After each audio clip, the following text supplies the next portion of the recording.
नमस्कार, welcome to global affairs. आने वाले दिनों में हमें देखने को मिल सकता है third political party in the United states. Video start करने से पहले हमें जानकारी रखनी चाहिए कि किस तरीके से अमेरिका में डेमोक्रेसी वर्क करती है। सिर्फ और सिर्फ दो पॉलिटिकल पार्टीज हैं, ना कि कई सारे। लाइक इंडिया, बीजेपी और कांग्रेस सिर्फ दो पार्टी ही नहीं, दो बड़े पार्टी है, लेकिन इनके साथ साथ कई सारे ऐसे पॉलिटिकल पार्टीज हैं जिनका खुद का एजेंडा है, अपने दम पे इलेक्शन लड़ते हैं उनके ही प्रॉमिस के साथ, और उनका खुद का आइडियोलॉजी भी है। लेकिन अमेरिका में अगर आप देखोगे तो टू पार्टी सिस्टम है। मतलब अमेरिकन डेमोक्रेसी ये बोलती है कि दो पार्टी रहेगी, दोनों भी पार्टी अपनी आइडियोलॉजी को रख सकते हैं, एंड जो आइडियोलॉजी, जो एजेंडा अमेरिकन पब्लिक को पसंद आती है उनको वो वोट कर सकते हैं। जिनको ज्यादा वोट मिलेगी वो पार्टी इलेक्शन को जीत के पावर संभाल सकती है। इस तरीके से अमेरिकन डेमोक्रेसी वर्क करती है। अमेरिका की जो एक पब्लिक है, दोनों भी पार्टी से बहुत ज्यादा तंग आ चुके हैं, खासकर 2025, मतलब जहां पे राइट विंग सिर्फ और सिर्फ अपने राइट विंग आइडियोलॉजी को पुश कर रहे हैं, ना कि अमेरिकन इंटरेस्ट को देखना। अगर आप ठीक 2024 में जाओगे, जहां पे डेमोक्रेट्स का एडमिनिस्ट्रेशन था, जिन्होंने पूरी तरीके से बॉर्डर ओपन कर दिया, बिलियंस ऑफ डॉलर्स यूक्रेन के नाम पे यूक्रेन के हाथ में थमा दिया, ड्रग्स को पूरी तरीके से डिक्रिमिनलाइज कर देना, कई सारे ऐसे एजेंडाज है जो अमेरिका के इंटरेस्ट में बिल्कुल नहीं है। जो एलॉन मस्क ने एक आइडिया पुश किया है ना, अमेरिका में एक थर्ड पॉलिटिकल पार्टी बननी चाहिए, एंड इस पॉलिटिकल पार्टी का एजेंडा अगर आप सुनोगे, ये पार्टी बूम करेगी आने वाले दिनों में। सबसे पहली बात हम समझने की कोशिश करेंगे कि द अमेरिका पार्टी का आइडियोलॉजी क्या है, आइडियोलॉजिकल पिलर क्या है। As its founding member is Elon Musk, मतलब एलॉन मस्क का भी यहाँ पे एक आइडियोलॉजी पुश करते हुए हमें देखने को मिलेगा, टेक्नो लिबरलिज्म। मतलब technology like AI, crypto, bitcoin, जितने भी ऐसे टेक्स है, इन पे जो भी बर्डन है, मतलब यहाँ पे टैक्सेशन भी हो गया, रेगुलेशंस भी हो गया, सभी के सभी चीजों को इरेडिकेट कर देना चाहिए। जो भी टेक्नोलॉजिकल इनोवेशन होगी बिना कोई रेगुलेशंस के होगी। दूसरा यहाँ पे आइडियोलॉजी है कि रेडिकल फ्री स्पीच। मतलब अगर आप एलॉन मस्क की कोई भी इंटरनेट कंपनी को उठा के देखोगे, फॉर एग्जाम्पल ग्रॉक हो गया, एक्स हो गया, आप कुछ भी ट्वीट कर सकते हो, आप कुछ भी सर्च कर सकते हो वहां पे जाके। मतलब कोई भी रिस्ट्रिक्शन नहीं है, चाहे वो सेंसिटिव हो, नॉन सेंसिटिव हो। इस तरीके का रेडिकल स्पीच चाहते हैं एलॉन मस्क। थर्ड रीजन जो बहुत ज्यादा इंपॉर्टेंट है, centrist pragmatism. The America party का एक बहुत बड़ा एजेंडा है कि हम सेंट्रिस्ट रहेंगे, मतलब ना हम लेफ्ट की तरफ ना हम राइट विंग की तरफ। हम देखेंगे अमेरिका की जनता की भलाई के लिए, जो अमेरिकन पब्लिक को सच में चाहिए वो सेंट्रलिज्म है अभी के टाइम पे। बिकॉज थोड़ा बहुत मैं अपना यहाँ पे ओपिनियन दूंगा, मैं गलत भी हो सकता हूँ, यहाँ पे कमेंट सेक्शन में आप अपना ओपिनियन जरूर दे सकते हो।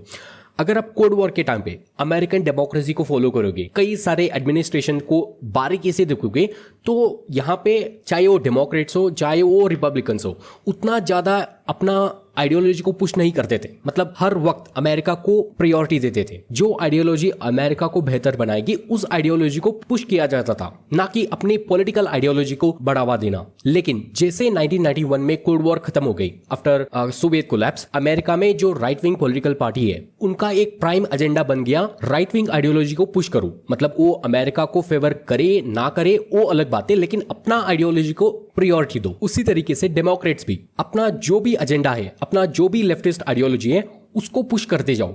Leftist laws, leftist rules and regulations, चाहे अमेरिका को उससे फायदा पहुंचे या ना पहुंचे, बस लेफ्टिस्ट आइडियोलॉजी को पुश करते जाओ। बस अपने आइडियोलॉजी को सुप्रीम लेवल पे रख के काम करो। ये सभी चीजें एक ऐसे लेवल पे आके पहुंच गई जहां पे दोनों भी पॉलिटिकल पार्टी बिल्कुल भी कंट्री के बारे में उतना ज्यादा नहीं सोच रहे, वो सिर्फ और सिर्फ अपना आइडियोलॉजी पुश करने के बारे में सोच रहे। फॉर एग्जाम्पल, अगर आप मागा को स्टडी करोगे तो मागा में कई सारे ऐसे एलिमेंट्स है, कई सारे ऐसे लॉज है जो बिल्कुल भी अमेरिका को फेवर नहीं करते। फॉर एग्जाम्पल, ट्रम्प्स के आप टैरिफ दे सकते हो। मागा का एक गोल है मैन्युफैक्चरिंग को फिर से अमेरिका में लाने की, उतना ज्यादा पॉसिबल नहीं है। ये बात जानते हुए भी मागा इसको पुश कर रहा है। उसके साथ साथ इंपॉर्टेंटली जो एक नेटो अलायंस है, जहां पे अमेरिका बहुत ज्यादा एक इंपॉर्टेंट नेशन है, अमेरिका को नेटो से जितना हो सकता है उतना डीकपल करो। मतलब मैं यहाँ पे ये नहीं बोल रहा कि नेटो से बस बाहर आ जाओ, मैं ये बता रहा हूँ कि इतना ज्यादा कंट्रीब्यूट मत करो जितना हुआ करता था। मतलब मागा का यहाँ पे सीधा एजेंडा है कि अमेरिका को यूरोप में नहीं,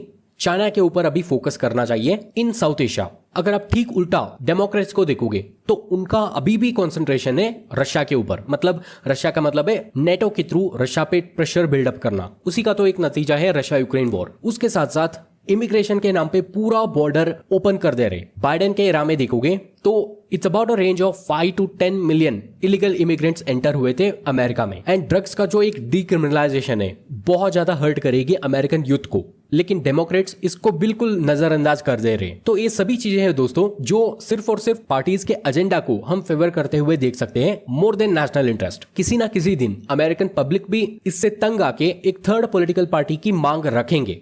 एंड जो चिंगारी एलॉन मस्क ने जलाई है ना, इसके तहत ये सिर्फ और सिर्फ एक पोल नहीं है दोस्तों, सिंपल पोल जो क्वेश्चन पूछ लिया और नीचे यस और नो आंसर दे दिया। मतलब अगर आप बस स्टैटिस्टिक्स देखोगे ना, 2 दिन पहले का ट्वीट है, अभी तो बहुत ज्यादा लोगों ने ट्वीट कर भी दिया होगा। ये जो चिंगारी है ना जो एलॉन मस्क ने जलाई है, बहुत ज्यादा चेंजेस आने वाले दिनों में ला सकती है अमेरिका की पॉलिटिक्स में। आगे बढ़ेंगे और बात करेंगे क्लाइमेट चेंज के ऊपर। मतलब जो एलॉन मस्क का एक क्लाइमेट चेंज पॉलिसी है, या आप बोल सकते हो क्लाइमेट चेंज के बारे में इनका ओपिनियन है, बहुत ज्यादा खराब है। क्लाइमेट चेंज को तो ये मानते भी नहीं है। मतलब जो क्लीन एनर्जी है उसके साथ साथ जो टेक गवर्नेंस, ये तो वही बात होगी, अपना जो बिजनेस है एआई, स्टारलिंक, इन पे कोई भी गवर्नेंस नहीं होना चाहिए, डेटा सेंटर्स बनने चाहिए वगैरह वगैरह। लेकिन खबर ये भी निकल के आ गई कल ही, कई सारे ऐसे रिपब्लिकन है जो ट्रंप और एलॉन मस्क के बीच में जो भी टेंशन है उसको सॉल्व करना चाहते हैं। इसीलिए एलॉन मस्क ने ट्राई भी किया ट्रंप से बात करने की, लेकिन ट्रंप ने तो पूरी तरीके से रिजेक्ट कर दिया कि एलॉन मस्क का दिमाग बिल्कुल ठीक नहीं है, मैं तो बात नहीं करूंगा। कहते हुए ट्रंप ने बिल्कुल भी एलॉन मस्क को भाव नहीं दिया। लेकिन आने वाले दिनों में अगर द अमेरिका पार्टी का कोई भी एजेंडा कंटिन्यू होता है तो बहुत ज्यादा इसको सक्सेस मिलने की चांसेस है। अमेरिका की जो एक पब्लिक है दोनों भी पार्टी से बहुत ज्यादा तंग आ चुके हैं, खासकर 2025, मतलब जहां पे राइट विंग सिर्फ और सिर्फ अपने राइट विंग आइडियोलॉजी को पुश कर रहे हैं, ना कि अमेरिकन इंटरेस्ट को देखना। अगर आप ठीक 2024 में जाओगे जहां पे डेमोक्रेट्स का एडमिनिस्ट्रेशन था, जिन्होंने पूरी तरीके से बॉर्डर ओपन कर दिया, बिलियंस ऑफ डॉलर्स यूक्रेन के नाम पे यूक्रेन के हाथ में थमा दिया, ड्रग्स को पूरी तरीके से डिक्रिमिनलाइज कर देना, कई सारे ऐसे एजेंडाज है जो अमेरिका के इंटरेस्ट में बिल्कुल नहीं है। तो आने वाले दिनों में इसके ऊपर कोई भी अपडेट आती है तो मैं जरूर वीडियो बनाऊंगा। Please subscribe the channel. अगर आपको वीडियो पसंद आई है तो लाइक जरूर कर देना और subscribe the channel. Let's see you in the next video guys.